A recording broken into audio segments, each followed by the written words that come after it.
Margarita has 2 locations in Pigeon Forge at the island, but which one do you choose from? Today, we will compare the Island Hotel versus the Island Inn and weigh in on which one might be a better place for you. Welcome to Bear Facts, where we explore the Smoky Mountains one bear fact at a time. Margaritaville is one of those places that most people only book when they're looking for something unique or different when visiting the Smoky Mountains. They aren't your typical hotel that many people love when they're in the area. Instead of a rusty cabin with dark wooden accents and black bear decor, Margaritaville in the Smokies holds true to their laid-back island vibes with less mountain charm and more tropical paradise. Their decor is, of course, inspired by Jimmy Buffett's tropical lifestyle, featuring bright pastel colors, nautical accents, and plenty of references to beachside living, like surfboards or nostalgic station wagons and parrots in every lobby. The result is a fun yet relaxing environment where guests feel like they've escaped to a coastal paradise without leaving the mountains. And for some people, that sounds just like a tropical paradise should. And others find them to be over-themed and tacky. Either way, Margaritaville is here to stay. For me, we kind of like both kinds of hotels. The rustic cabin and the tropical oasis are both appealing, as long as we can leave our worries behind and forget about the stressful life at home for a long weekend or even longer. Sign us up anytime. But this video isn't about convincing you to stay at Margaritaville, but rather to help you understand how the 2 locations at the island area Pigeon Forge stack up to one another and share our experience at both places. So first thing first, if you're beginning your research into hotels or places to stay in the area, the Margaritaville we're talking about are both at the island. The island in Pigeon Forge is a lively entertainment complex with shopping, dining, and attractions in a family-friendly destination. Known for its vibrant atmosphere, it features more than 80 specialty shops, popular restaurants, and unique experiences, all centered around its iconic choreographed fountain show and the Great Smoky Mountain Wheel, which stands sentry over the entire complex. This area draws in many visitors with what they offer: free parking and admission, a convenient trolley service, and plenty of activities for all ages. The island has become one of Pigeon Forge's most popular gathering places for both locals and tourists. Okay, so you need a little background information to understand why there's a difference between these 2 properties. First of all, there are 2 properties. One is called the Island Hotel and the other one is the Island Inn, which we'll talk about their differences in locations in a minute. Originally, when the island complex was being designed and put together, the 2 were, I guess, supposed to be one and owned by the same people. But something happened along the way, this is from what I heard, and they kind of separated each other. So the 2 properties are not owned by the same people. However, both properties are part of the same franchise and ultimately are granted the same rights to operate using the branding, products, services, and operating systems of the Margaritaville Franchise Company. The 2 businesses are also not run in exactly the same way and have different perks and disadvantages based on the business model the owners decided to work with. And this is why you're going to see some significant differences between them that might impact your decision on which you want to stay at. So let's first start with the location and where the 2 hotels are.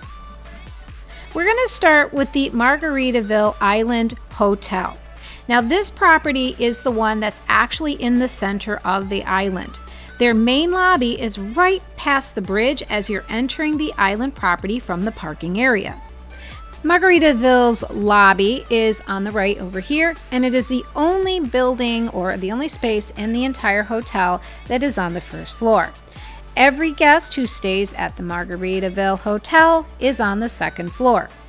If you've ever been to the island before and you've looked up, you might have noticed there's bridges over there, or that there are what appears to be balconies or doorways. Those are not decorative. Those are all part of the actual hotel. Most of the hotel guests' rooms are actually either facing the interior corridor of the shopping area or the fountains. There are also some rooms that face the Little Pigeon River on the other side of Margaritaville.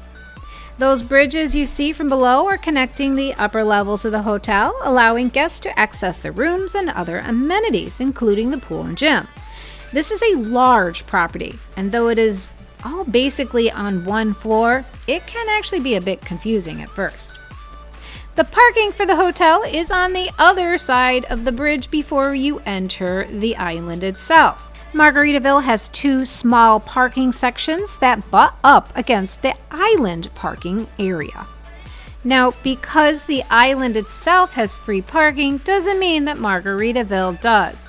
If you want to be able to leave your car overnight, you will have to pay a fee to use the parking lot that is available for guests at Margaritaville. And they actually have a code that you have to get into that section, as well as a parking ticket or tag or whatever you want to call them.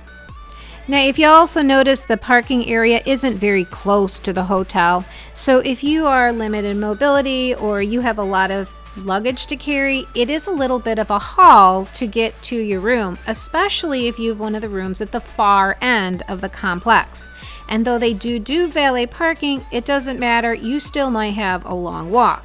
So on top of having to pay for the parking fees and then the long walk, parking here at this location is probably one of the most challenging things that we encountered when we stayed there.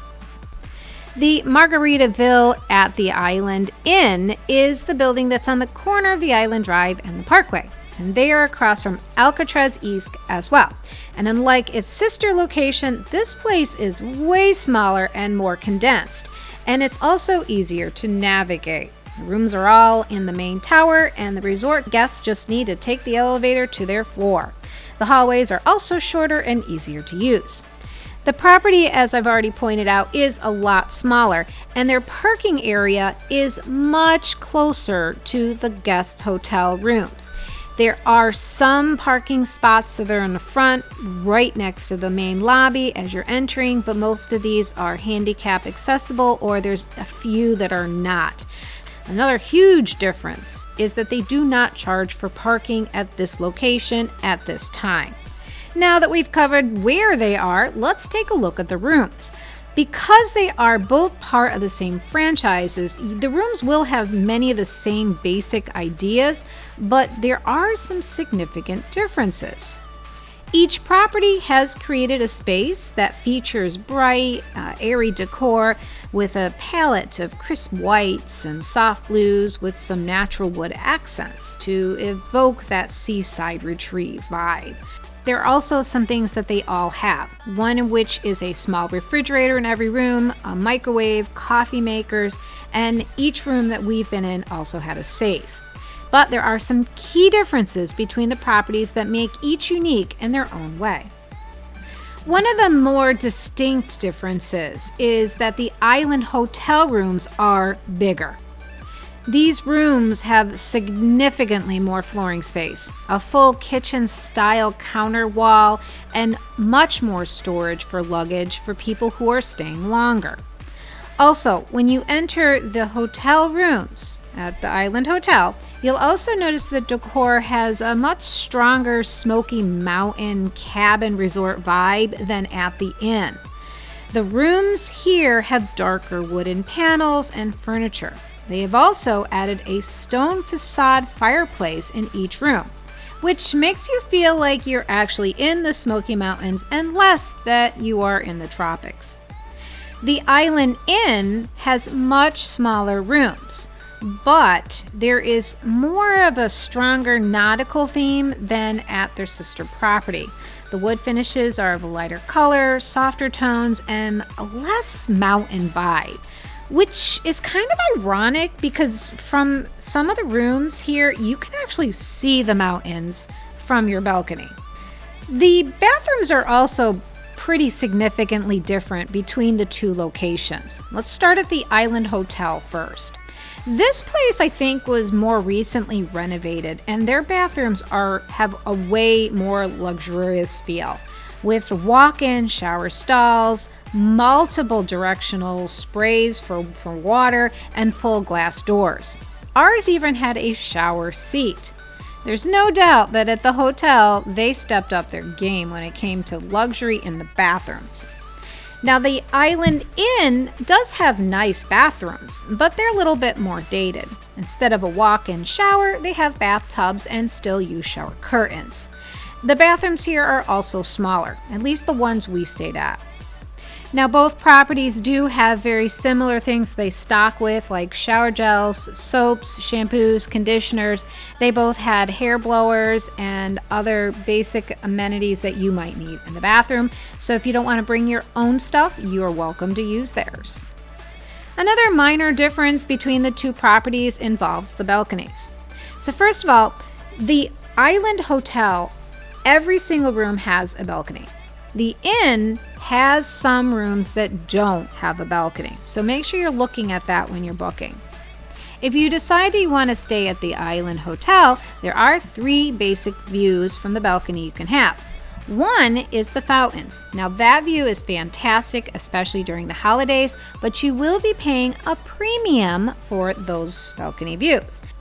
You can also get a view of the shopping plaza of the island below, or you can also get a view of the Little Pigeon River.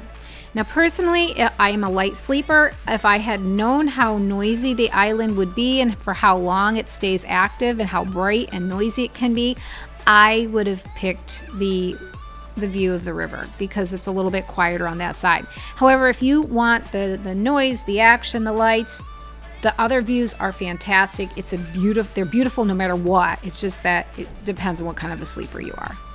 The Island Inn has 2 main balcony views. One of them is the Parkway.